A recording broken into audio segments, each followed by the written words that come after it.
@Julio Sánchez Cristo Oficial.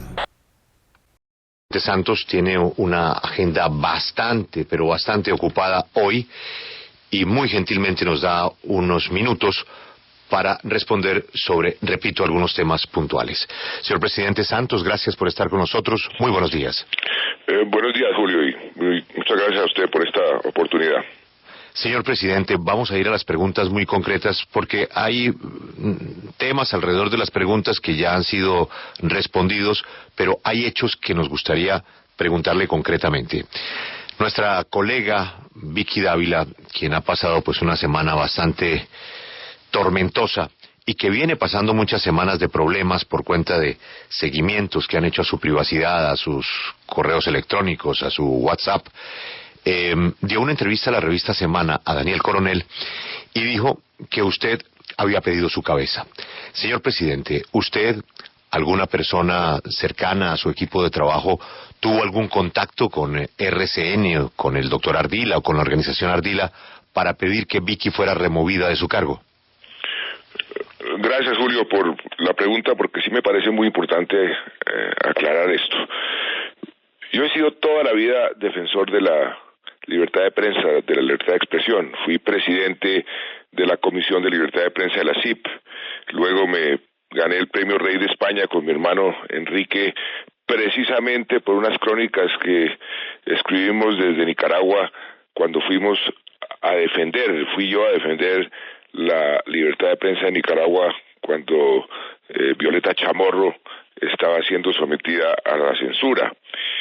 Como presidente firmé la declaración de Chapultepec.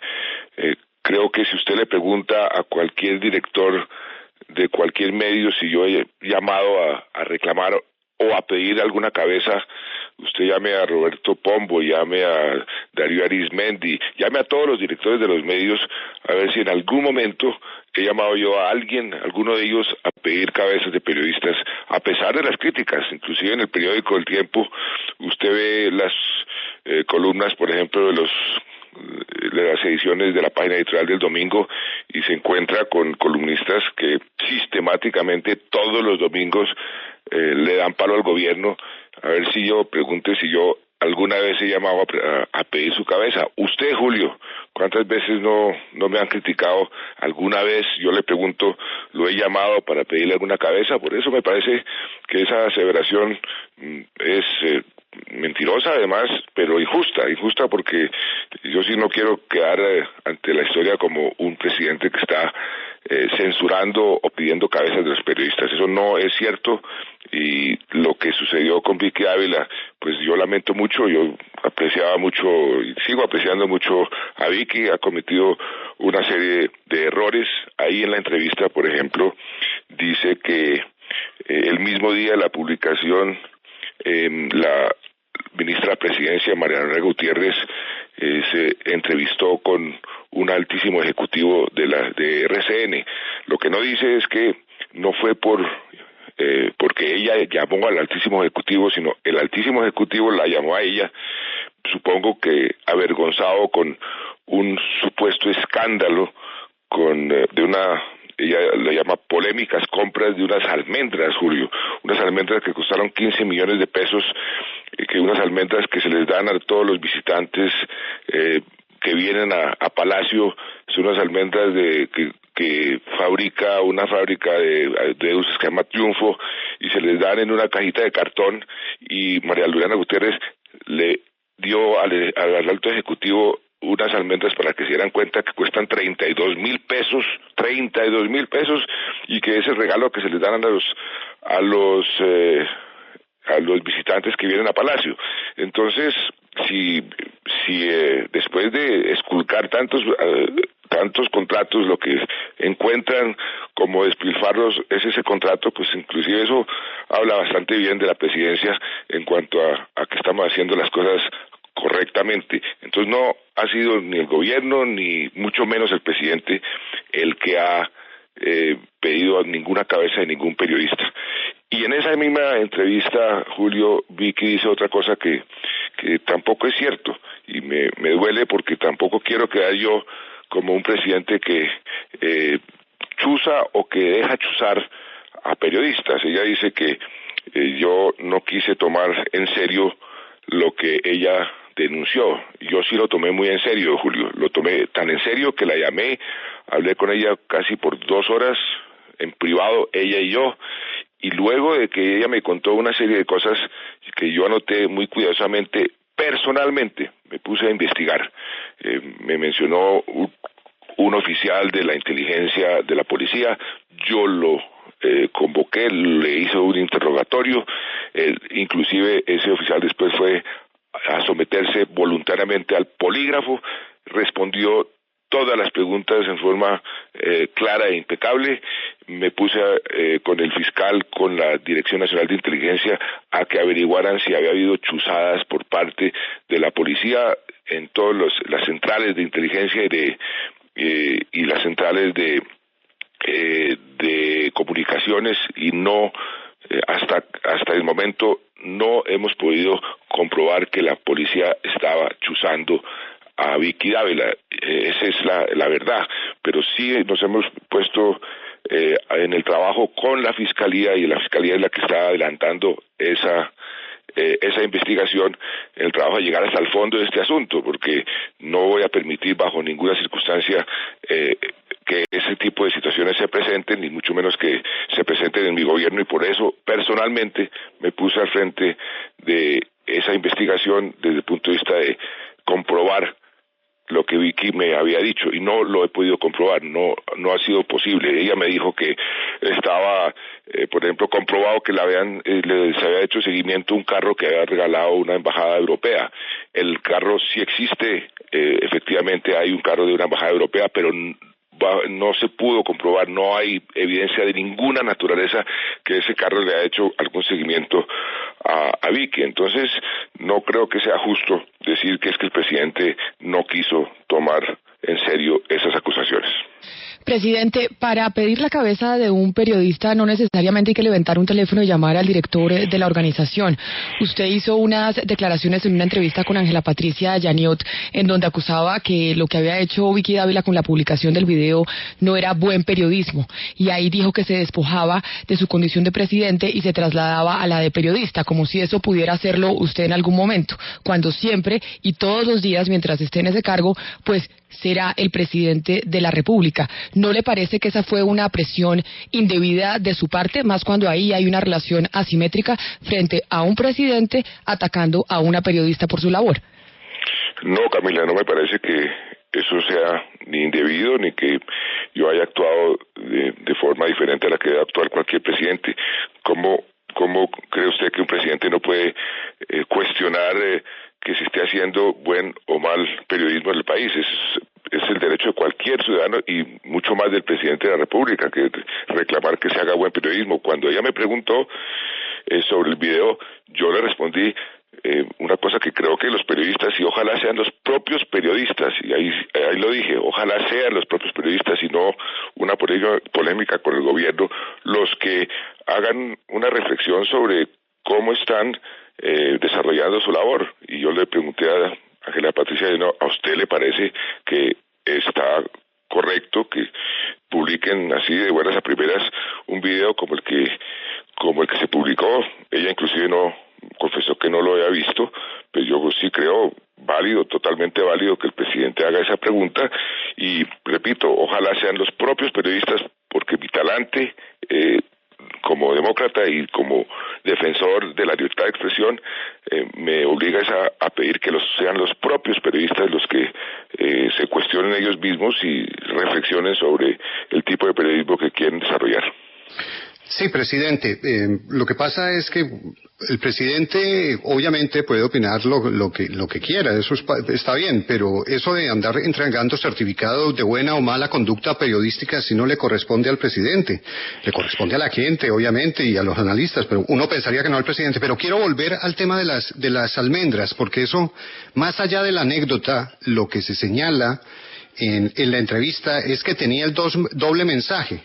Por un lado, de decirle a los directivos de una organización donde trabaja el periodista que están molestos con ese trabajo y dejarlo en evidencia. ¿O cuál era el sentido de las almendras? el sentido de las almendras era demostrarle al directivo de RCN que esa supuesta denuncia no tenía ni pies ni cabeza, que eso no tiene ninguna importancia, que un contrato por 15 millones de pesos por las almendras que se utilizan para dar unos regalos muy modestos, además realmente ese es un regalo de 32,000 pesos, eso como publicarlo como escándalo, como una especie de prueba de despilfarro en la presidencia, pues eso no creo que sea lo más apropiado. Ese es el sentido de entregarle las almendras para que vea con sus propios ojos pues de qué se trata ese escándalo. Entonces no creo que sea ni indebido ni se haya hecho con otra intención que demostrar que eso no tiene ninguna importancia, que ese tipo de acusaciones no tienen ningún asidero. Pero entonces usted sí nos confirma que ya estaban hablando con un directivo de la labor periodística de un periodista. Porque ese reclamo no se le tiene que hacer si se quiere al periodista o responder por lo que se está señalando. Pero es que llegar el tema al directivo sí demuestra que se quiere brincar directamente al periodista y hacerle el reclamo al directivo con lo que eso representa. El directivo llamó a la ministra de Presidencia a invitarla a almorzar. El directivo llamó a la ministra de Presidencia. La ministra de Presidencia no llamó al directivo, no llamó a reclamarle, Félix. Eso hay una gran diferencia ahí. Lo importante, señor presidente, es que este incidente del video de las almendras o de la respuesta que usted está dando a la comunicación que mantuvo la Casa de Nariño con los directivos de RCN, pues no obstaculicen lo que hay de fondo.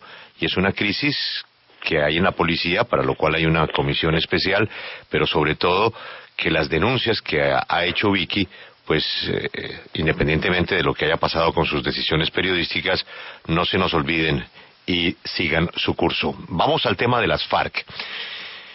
Yo voy a ir al final porque pues ya todo el mundo está notificado del conejo, de la molestia del gobierno con el conejo. Aquí el ministro dijo que las FARC habían metido la pata. ¿Qué pasó con la seguridad de ese municipio? ¿Dónde estaba la policía?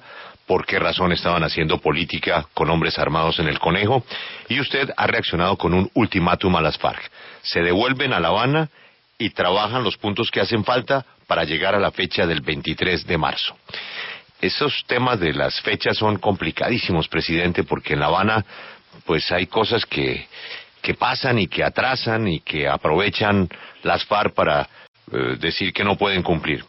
¿Quién va a desentrabar este nuevo episodio en La Habana? Julio, antes de responderle, quiero la conclusión sobre el punto anterior.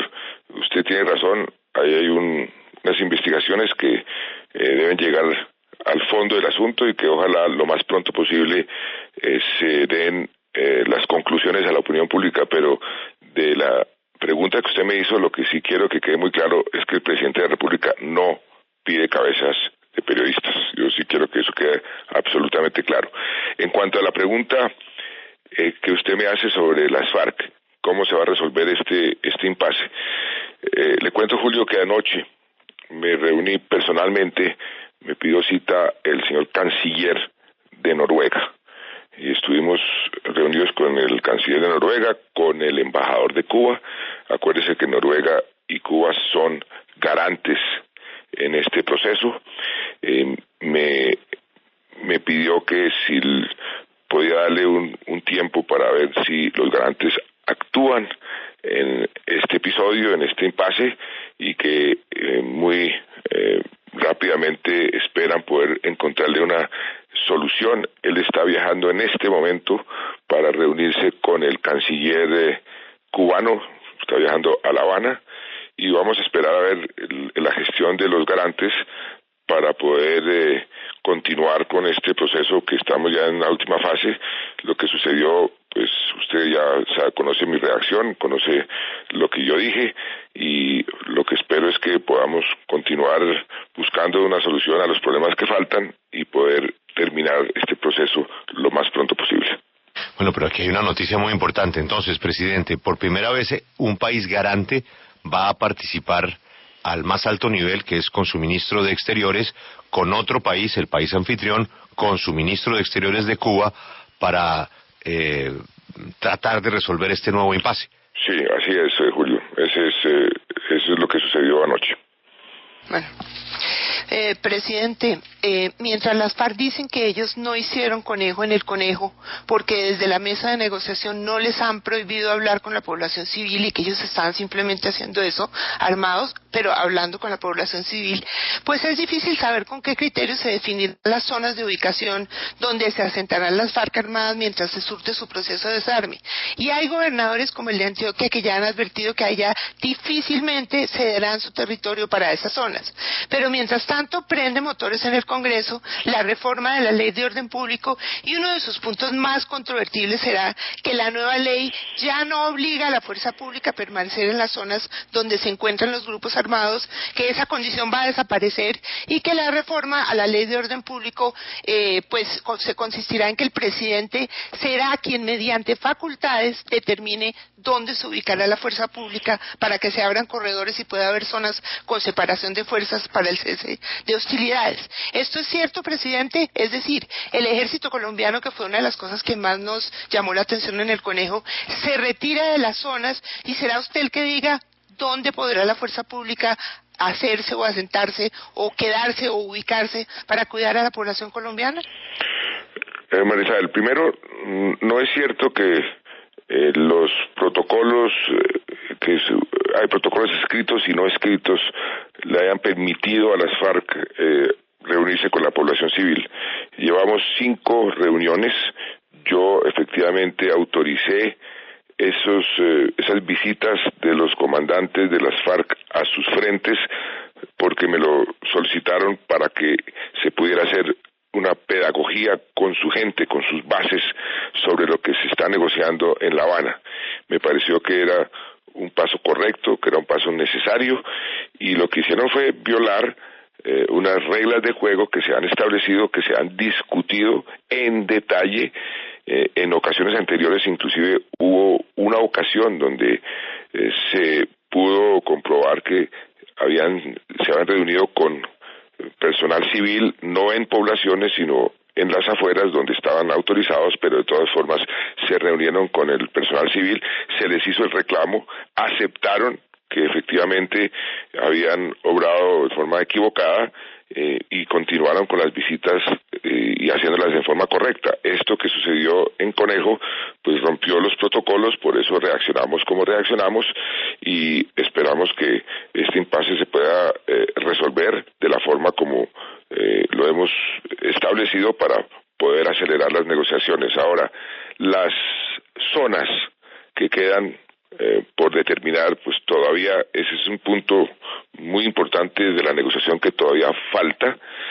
Ahí por eso dije que esas zonas tienen que tener un número prudente, un número práctico. ¿Por qué digo que práctico? Porque Naciones Unidas tiene mucho que ver en qué capacidad va a tener para poder verificar y monitorear lo que sucede en esas zonas. Esas zonas están por determinarse y ese es uno de los puntos difíciles que quedan todavía por negociar. No habrá zonas vedadas para la fuerza pública colombiana, eso también lo dijimos, no habrá ningún despeje, los despejes desde el puro comienzo de la negociación, acuérdese Marisabel, que yo dije aquí no habrá despejes y no habrá despejes en esas zonas.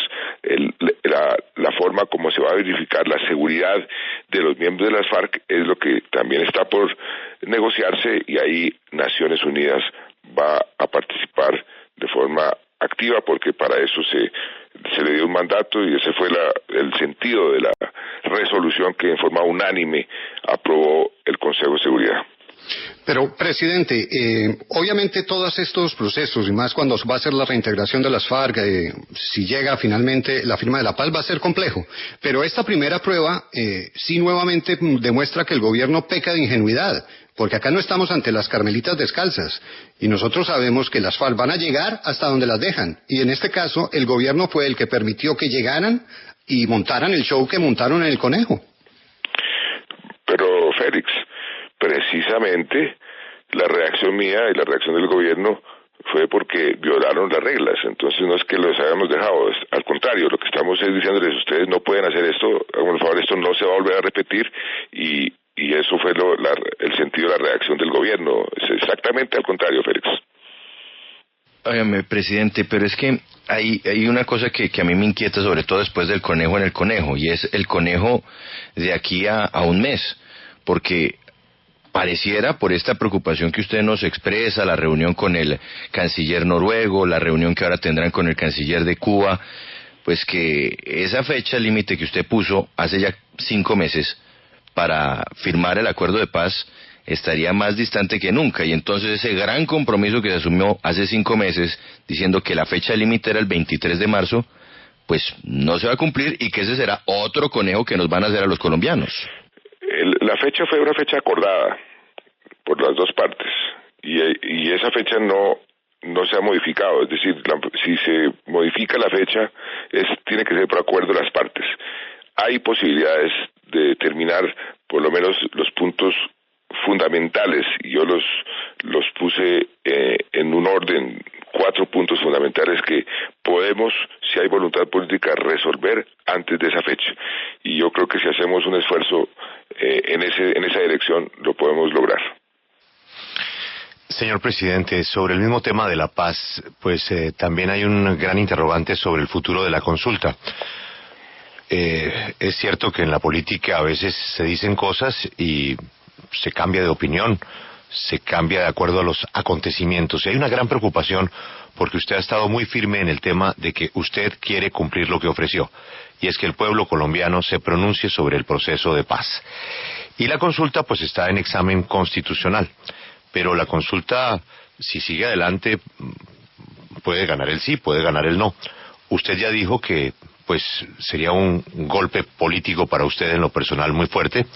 El exministro Humberto de la Calle y jefe de negociaciones ha dicho que habría que bajar la cabeza. Y siempre queda pues una gran preocupación entre otros expertos, como el doctor Alfonso Gómez Méndez y otras voces muy importantes que han dicho que usted no está obligado a hacer esa consulta. El riesgo es que pierda la consulta y que se pierdan estos 4 años. Pero usted ha dicho, si esa es la voluntad de los colombianos, yo la voy a aceptar. ¿Usted se mantiene inmodificable en que lo que diga esa consulta es lo que usted va a hacer? Julio, yo me mantengo en lo que he venido diciendo desde el comienzo de este proceso. Para darle precisamente tranquilidad a los colombianos, yo les ofrecí cualquier cosa que negociemos. Los acuerdos serán sometidos a algún tipo de refrendación. Esa refrendación, ¿qué quiere decir? Que los colombianos tendrán la última palabra, decir sí o no a lo que se acuerde. Eso da tranquilidad, y no es el presidente de la República quien tiene las facultades legales. El doctor Alfonso Gómez y mucha gente que ha dicho eso tienen toda la razón. Yo tengo las facultades legales para negociar un acuerdo de paz, así ha sido en el pasado, pero es que en este acuerdo hemos hecho muchas cosas diferentes. En este acuerdo hemos puesto las víctimas por primera vez en el centro de la solución del conflicto. En este acuerdo, por primera vez, enteramos e involucramos a los militares, a las Fuerzas Armadas en la negociación. 2 generales de la más alta reputación, uno del Ejército y otro de la Policía, han sido negociadores plenipotenciarios. Eso nunca había pasado. Y por primera vez yo quise ofrecerle al pueblo colombiano que ellos tendrían la última palabra para darle legitimidad a cualquier acuerdo a que lleguemos. Un ofrecimiento que yo tengo que cumplir, y es cierto que no estoy obligado. Vamos a ver qué dice la Corte Constitucional. No es cierto que yo esté jugando doble, que por un lado les estoy diciendo que tumben el referendo y que por el otro lado públicamente estoy diciendo no el referendo sino el plebiscito, y que por otro lado estoy diciendo que vamos para el plebiscito. Yo creo que el plebiscito es necesario, es una consulta, como usted lo dice, de un sí o un no, y creo que eso le conviene al proceso. Las FARC todavía no han aceptado ese sistema de refrendación. Lo que yo he venido diciendo es que la alternativa, la constituyente, no puede ser un sistema para refrendar los acuerdos, porque lo que la constituyente podría hacer el primer día que se reúna es echar para atrás todo lo que se ha venido discutiendo todo lo acordado. Entonces no es un sistema de refrendación y que lo único que queda por sustracción de materia es lo que se acordó y lo que está en este momento en manos de la Corte Constitucional.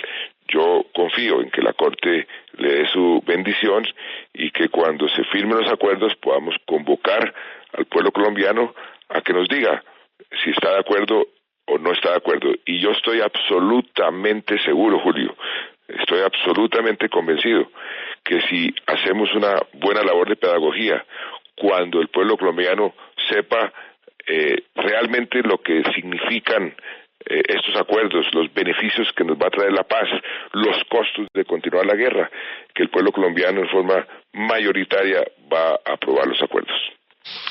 Usted ha dicho que va a haber consulta independientemente de lo que opinen las FARC o otras fuerzas políticas en el país que están hablando de una constituyente. Va la consulta, naturalmente, autorizada por la Corte Constitucional. La pregunta es muy concreta. Si gana el no, ¿se acabó el proceso de paz? Si gana el no, se acabó el proceso de paz. Presidente, hablemos del tema económico. Si gana el no, se acabó el proceso de paz. Standard & Poor's le ha pasado una calificación negativa a Colombia. Tengo entendido que usted ha ordenado para hoy un recorte importante del gasto. ¿Cuáles son las implicaciones de esa calificación negativa de Standard & Poor's a Colombia y de qué tamaño va a ser el recorte? Julio, una aclaración. Standard & Poor's no bajó la calificación de Colombia, mantuvo la calificación que tenemos, que la ha venido mejorando en 2 oportunidades ya. Lo que cambió fue lo que ellos llaman las perspectivas de Colombia.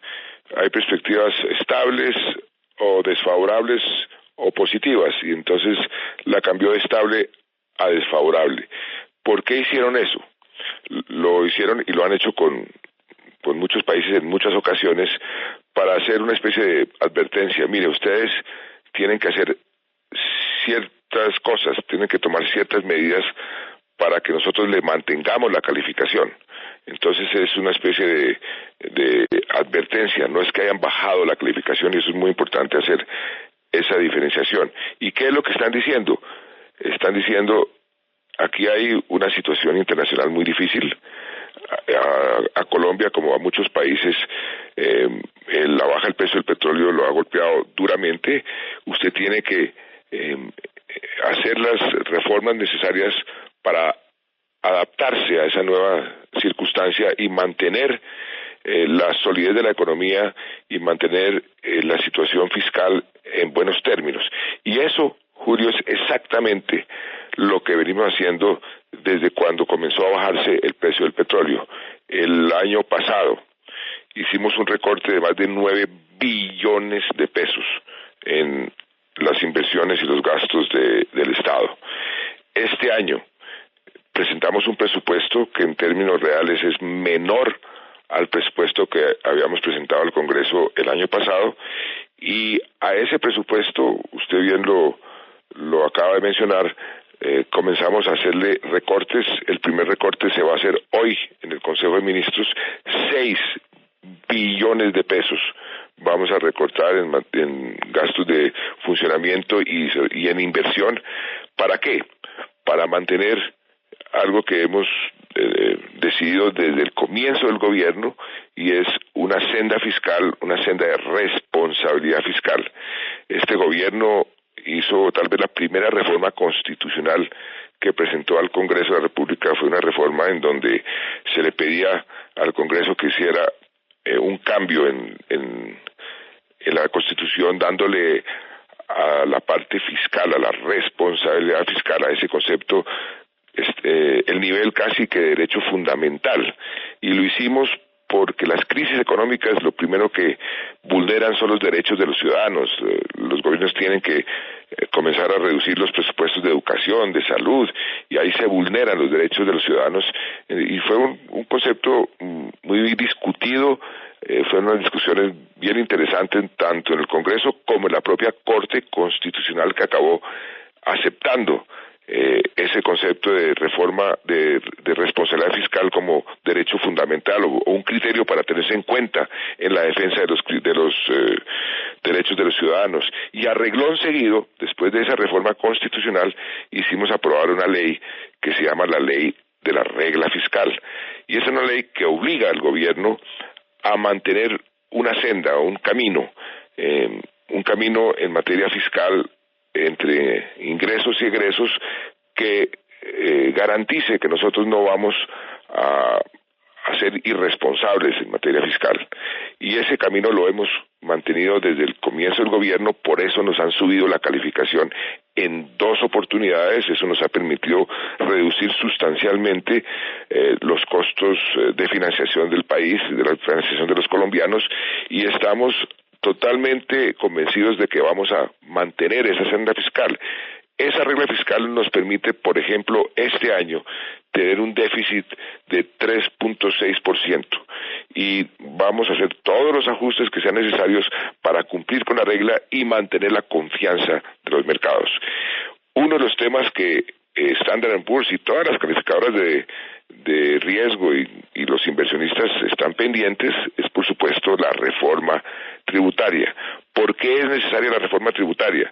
Porque los ingresos, que representan más o menos el 16% de la economía, del tamaño de la economía, se han reducido a un 14% por la baja del precio del petróleo. Este año, por utilidades de Ecopetrol, por impuestos que paga Ecopetrol o impuestos que pagan las petroleras, en lugar de ser el 20% de los recursos totales del Estado, que como sucedió por ejemplo el año 2013, va a ser cero. Es un ajuste muy drástico, pero lo estamos haciendo, y lo estamos haciendo de forma tal que podamos mantener un crecimiento de la economía. Ese es lo que hemos llamado la austeridad inteligente, porque el crecimiento de la economía se va a mantener. El año pasado fuimos el país que más creció en toda América Latina, y yo pienso que este año podemos volver a repetir esa situación, porque al mismo tiempo que estamos haciendo esos recortes tan drásticos, estamos concentrando los recursos que nos quedan en dos temas específicos. Uno, en proteger a los más vulnerables, que son los que más sufren las crisis como las que estamos viviendo. Y segundo, mantener los sectores de la economía que dinamizan la economía, que jalonan la economía. Por ejemplo, el tema de la construcción, y las cifras nos están dando la razón, nos están diciendo la construcción sigue muy bien y eso jalona 32 industrias. La propia industria, lleva 9 meses seguidos o 7 meses seguidos ya con cifras positivas, y este año la industria puede crecer entre el 7 y el 8%, que es un crecimiento muy alto, que no lo hemos tenido en los últimos 5 o 10 años, y entonces eso va a jalonar la economía y jalonar el empleo.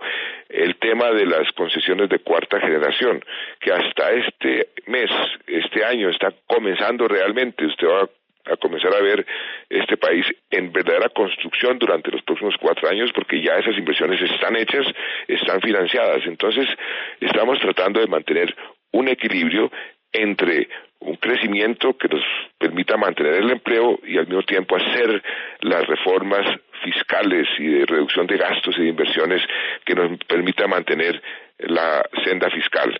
Y estoy seguro que cuando aprobemos la reforma tributaria, que es necesaria, entre otras cosas, Julio, porque desaparecen por ley unos impuestos muy importantes. A la gente se le olvida que el impuesto al patrimonio desaparece por ley, que el impuesto del 4 por mil desaparece por ley. Entonces tenemos que reemplazar esos ingresos con otros impuestos. Y lo que hemos venido diciendo, aquí hay demasiada gente que no paga o que paga muy poco, y unos pocos que pagan demasiado. Por eso tenemos que hacer una reforma que sea equitativa, que no signifique que los que están pagando van a pagar más, pero sí muchos que no están pagando, que están eludiendo, que están evadiendo.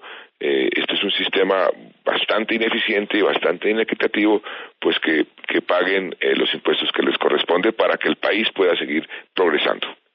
Presidente, venimos de un anuncio semejante de hace unos pocos meses, donde usted anunció que el gobierno se iba a apretar el cinturón y el ministro de Hacienda nos salió con el eufemismo de que los ministros no volverían a viajar en primera, sino solo en turismo. Entonces, sí esperamos que el anuncio de verdad de que la apretada del cinturón del gobierno sea real, pero usted ha logrado una cosa que es increíble en un presidente, que haya varios sectores del país que le están suplicando que se comprometa con la reforma tributaria cuanto antes para poderle dar estabilidad a esto.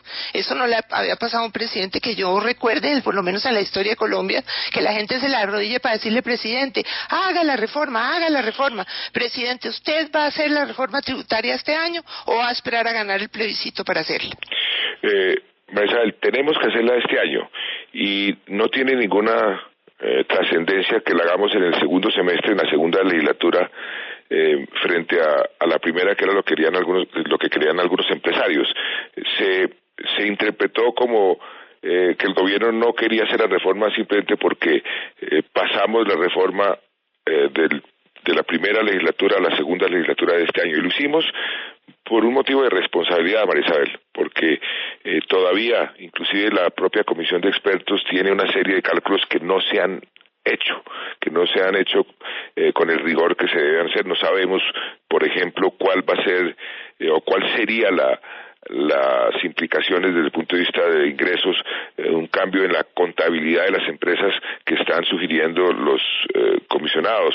Hay una serie de propuestas que ha hecho la OCDE, que ha hecho el propio Banco Interamericano de Desarrollo, que estamos nosotros estudiando, que es una serie de alternativas que vamos a tener, y vamos a tener que escoger las alternativas que sean las más convenientes para la economía, las que nos permitan mayor competitividad, no ahuyentar la inversión, y que nos permitan equidad y crecimiento. Son los principios básicos que tienen que informar esta reforma, y le digo que no tiene trascendencia si es en el primer semestre o en el segundo semestre, porque de todas formas cualquier reforma entra en vigencia el año entrante. Si yo apruebo la reforma este mes o el mes entrante o el mes de noviembre, da lo mismo, porque la reforma no entra en vigor sino hasta el próximo año fiscal. O sea que lo que hemos querido hacer es hacer las cosas con tiempo, en forma responsable, pero tenga la seguridad, Marisabel, que la reforma se va a aprobar, porque se tiene que aprobar, porque los impuestos desaparecen y tenemos que tener un reemplazo para esos impuestos. Señor presidente, los presidentes siempre han tenido un jefe de seguridad que atiende una secretaría de seguridad dentro de la Casa de Nariño. Los últimos generales de la policía, algunos de ellos que han pasado por ese cargo, han terminado con problemas. Y dejemos ahí. El último jefe de seguridad, el general Ramírez, era un general tan importante que habría podido ser director de la policía. Sin embargo, por esas luchas de poder interno dentro de la policía, que no voy a entrar a discutir porque seguramente entraremos en una cantidad de desacuerdos, pero por razones que suceden dentro de la policía históricamente, el general Ramírez perdió su partida y se hizo a un lado. Pero lo que ha sucedido es que se acaba esa oficina en manos de la policía y simplemente la Casa de Nariño, la seguridad, se la entrega a la propia Casa de Nariño. ¿Por qué tomó esa decisión de acabar con esa importante jefatura de seguridad suya en manos de un general de la policía que inclusive habría podido ser el director de la policía, un general muy importante? ¿Qué fue lo que le molestó para cerrar esa oficina? Julio, mire cómo son las interpretaciones. El general Ramírez ha sido un general que ha sido muy leal, buen trabajador. Yo lo mandé después de ser el jefe de seguridad, el secretario de seguridad de la presidencia, lo mandé a Londres a lo que llaman una comisión al exterior.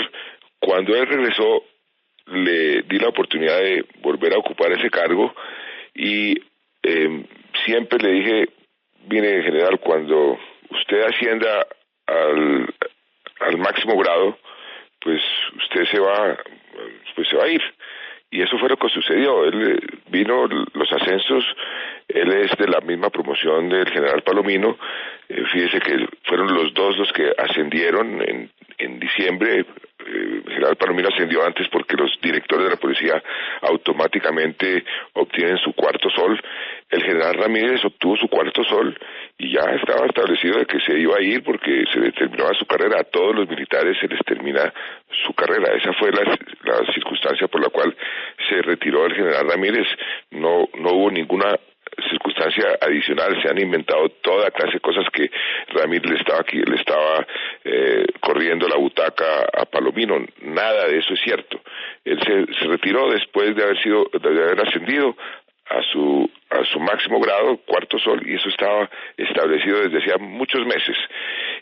¿Por qué decidí eliminar la Secretaría de Seguridad? Porque la Secretaría de Seguridad se la inventaron, creo que fue Samper, cuando las circunstancias del país eran otras. Entonces había que tener toda una parafernalia, una Secretaría de Seguridad aquí en Palacio, que realmente no se justifica que un general de la República, un general de la policía esté al frente de la seguridad del presidente. Esa labor la puede asumir perfectamente el jefe de la Casa Militar, como en efecto sucedió. Eso fue lo que hicimos. La reforma que hicimos fue que el jefe o la Secretaría de Seguridad la asume el jefe de la Casa Militar y la seguridad se mantiene en manos de la policía, porque aquí hay un subalterno del jefe de la Casa Militar que es policía, que está encargado de mi seguridad. Eso es todo, Julio. Presidente, ya que usted dice que no hay una división dentro de la policía y que no es la razón por la cual se decidió de prescindir los servicios del general Ramírez, quiero preguntarle por una diferencia de tratos también dentro de la misma institución, y tiene que ver con la llamada a calificar servicios del general Martínez, porque muchos insisten en decir que no entienden por qué razón, si al general Palomino desde un principio usted dijo no lo voy a sacar por cuenta de unos rumores, por cuenta de unos anónimos, por cuenta de unos chismes, pero al general Martínez sí. Al general Martínez se le llama a calificar servicios por cuenta también de unos rumores. ¿Por qué esa diferencia, presidente, en el trato de los dos generales? En el caso del general Martínez no va a ser por rumores. Ustedes en los próximos días van a tener la información de por qué salió de la policía. Señor presidente, ha sido usted muy... Uy, Camila, interesante ese final, ¿no? Pues sí, porque entonces quiere decir que el presidente tenía información de algo del general Martínez que era más allá de rumores, pero pues esperemos que así sea, porque sí muchos cuestionaron esa diferencia de tratos, que al general Palomino no se le llamara a calificar servicios porque consideraban que eran chismes, y al general Martínez sí se le llamó.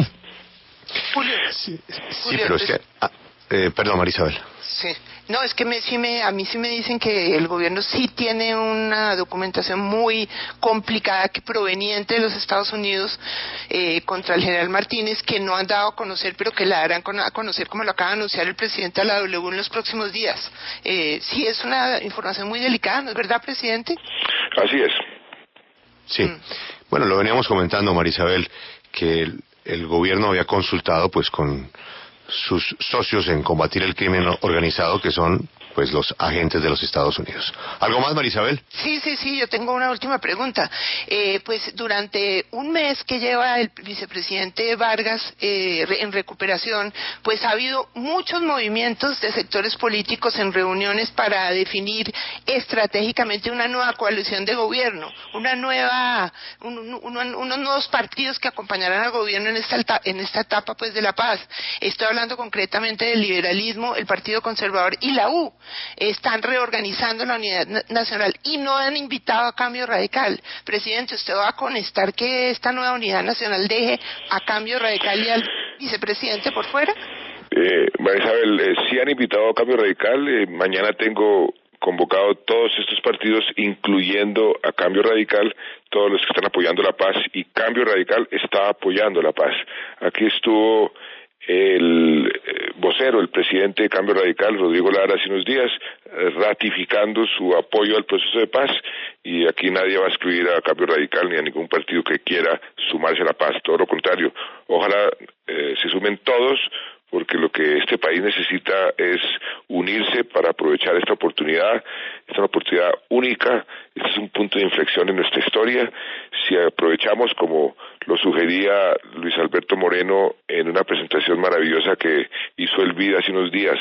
Si aprovechamos que vamos a firmar la paz para ponernos unos objetivos ambiciosos, unas metas ambiciosas como país, de aquí a 15 años podemos ser un país de altos ingresos, con metas concretas en los diferentes frentes, y la paz nos va a permitir eso, exactamente, ser un país mucho mejor, mucho más desarrollado, pero eso requiere, ojalá, una unión de todos los colombianos.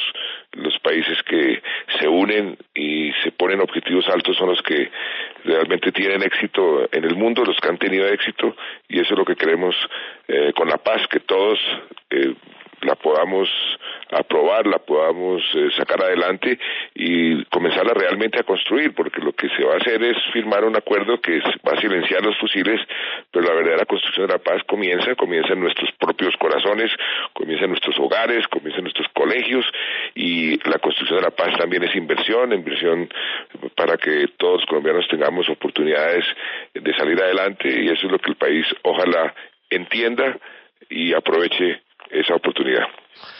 El tema de RCN, el tema del conejo, el anuncio... Pero, Julio, permítame, sí, porque tal vez tengo que volver, presidente, a ese primer tema por el sabor amargo de las famosas almendras, más allá de las almendras, lo que ha pasado con todo este episodio tan doloroso en general. Y es que, presidente, me dan un dato adicional. Me dicen que además de esa conversación del directivo de RCN con Presidencia en torno al tema de las almendras, que podría parecer anecdótico, en ese mismo día, el ministro de Defensa también llamó al mismo directivo de RCN a manifestarle la molestia del ministerio por las investigaciones periodísticas que se estaban realizando sobre el tema de la policía. Entonces, y todo eso, además, presidente, es antes de que salga el famoso video de la controversia. Y yo le insisto, presidente, ¿qué hace el gobierno a través de la presidencia y a través del ministro, llamando a un alto directivo a ponerle quejas del trabajo periodístico de alguien en una emisora? A ver, no sé, Félix, lo que usted me está relatando del Ministerio de Defensa con el directivo de RCN, pero sí me parece perfectamente normal que si hay algún tipo de reclamo de algún ministro sobre algún tipo de comportamiento de algún periodista, que se pueda expresar, hombre, mire, esto fue así, o a dar explicaciones. No sé cuál es el contexto de esa conversación, no la conozco, pero ¿cuántas veces no ha recibido usted, Félix, llamadas de funcionarios del Estado, del gobierno, para explicarle, mire, Félix, lo que sucedió fue esto y aquello? Claro. Eso no me parece eso estaría muy bien. Yo no censuro. Si fuera así, presidente. Como le digo, no conozco el contenido, ni conocía la conversación que usted me está refiriendo, no la conozco, pero que un ministro o un funcionario del gobierno llame a alguna persona que tenga que ver con los medios de comunicación es absolutamente normal. Eso no le comience a tratar de ponerle sal a una herida que no existe, porque es que yo no creo que una llamada de un teléfono de un funcionario a una persona me imagino que sería sobre la investigación y el tratamiento de la policía. Eso me parece perfectamente normal. Que el ministro de Defensa defienda a la policía, eso es normal.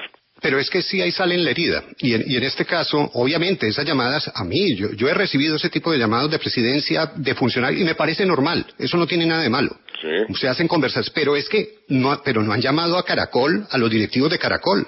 Y en este caso, si se tenía esa molestia del ministro, era muy fácil llamar a la periodista y decirle, mire, Vicky, yo considero tal cual cosa, pero lo que me parece sorprendente es que se salten esa instancia y se vayan a los directivos de la cadena radial para ponerle la queja sobre el trabajo de un periodista. ¿Cuántas veces no ha sucedido eso? Usted dice que no se ha llamado a los directivos de Caracol o que no se han hablado con los directivos de Caracol. Muchas veces se habla sobre cómo está el periodismo en el país, cómo están viendo el noticiero, y le preguntan a los ministros y le preguntan al propio presidente, ¿usted ve que el noticiero está bien, que está mal? Y uno opina. Eso es absoluta y totalmente normal. Lo anormal sería lo contrario. Entonces, yo sí no veo absolutamente ningún inconveniente que un ministro llame a un directivo de una empresa que tiene medios de comunicación para discutir sobre un tema periodístico. Eso es perfectamente normal. Cuando yo estaba ejerciendo el periodismo, Félix, me llamaban todos los ministros, y me decían, mire, le explico que la medida que tomé es tal cosa, mire, lo que publicaron en el periódico no tiene sentido porque se les olvidó darle este ángulo. Eso era todos los días, eso es normal, de manera que no veo que una llamada o una conversación que no conozco, porque le estoy diciendo que yo no conozco, yo conozco la llamada o la conversación que tuvieron el directivo con María Lorena, que fue la que se publicó en la entrevista de semana. Esa sí la conozco porque me la relataron. La otra no la conozco, pero me parece perfectamente normal. Señor presidente, el tema de RCN, el tema de las FARC y el anuncio de la intervención de la Cancillería noruega para el episodio del conejo, superarlo inmediatamente, el interés en insistir en llegar a esa fecha, la decisión inamovible del gobierno de aceptar la voluntad popular en la consulta.